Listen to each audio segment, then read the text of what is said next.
Teman-teman dan semuanya, kita semua dirundung dengan yang namanya corona. Corona sendiri adalah nama sebuah virus yang dapat menyebabkan gejala influenza hingga pneumonia.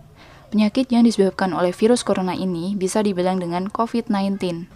Dan baru-baru ini diumumkan oleh WHO sebagai pandemik di seluruh dunia. Virus ini pertama kali ditemukan di daerah Wuhan, Cina, dan mampu menaklukkan dunia hanya dalam beberapa bulan saja. Dan saat ini, angka tertinggi penderita COVID-19 dipegang oleh negara Italia dan Iran. Lalu bagaimana sih virus ini bisa masuk ke Indonesia? Kronologi munculnya virus corona di Indonesia berawal saat adanya kontak terhadap kasus 1 bertemu dengan warga negara asing asal Jepang yang saat itu menderita COVID-19. Diketahui mereka melakukan kontak yang cukup dekat sehingga mengakibatkan warga negara Indonesia berusia 31 tahun tersebut tertular COVID-19. Kemudian kasus 2 terinfeksi virus corona saat sedang merawat anaknya yang kasus pertama yang sedang sakit. Lalu setelahnya banyak sekali kabar bahwa corona ini sudah masuk ke beberapa orang hingga terjadi merebaknya virus corona di Indonesia. Lalu, pada tanggal 22 Maret, menurut Kemenkes RI, hingga saat ini sudah ada 514 orang positif COVID-19. Dengan kasus yang sebanyak itu, kita juga harus takut, tapi jangan panik. Setiap hari ada aja kasus positif COVID-19 ini. So, kalau udah sampai sini, kita harus gimana sih? Di sini gue bakal menginformasikan apa sih gejala COVID-19 ini. Diketahui melalui CDC, orang yang mengidap COVID-19 ini memiliki gangguan seperti demam, batuk, dan sesak napas. So, kita sebagai manusia pastinya ingin mencegah penyakit itu ya kan?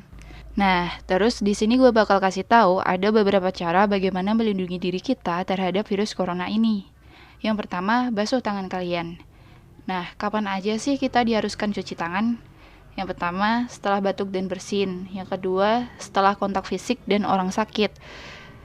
Yang ketiga, sebelum dan sesudah makan. Yang keempat, setelah memegang hewan. Yang kelima, setelah memegang fasilitas umum.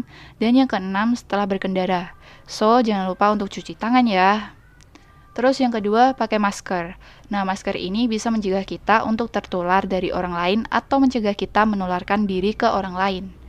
Yang ketiga, social distancing. Nah, apa sih social distancing itu?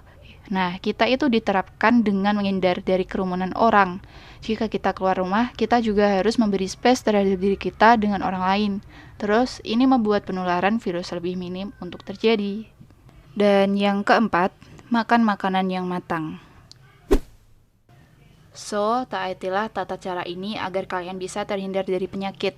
Kalian ngelakuin ini gak hanya untuk diri kalian sendiri aja kok, tapi juga untuk keselamatan orang lain juga. Oke?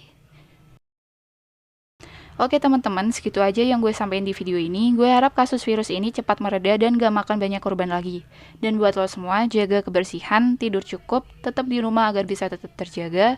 Selalu doain saudara-saudara kita yang berjuang sembuh dan menyembuhkan saudara kita yang lain. And terima kasih.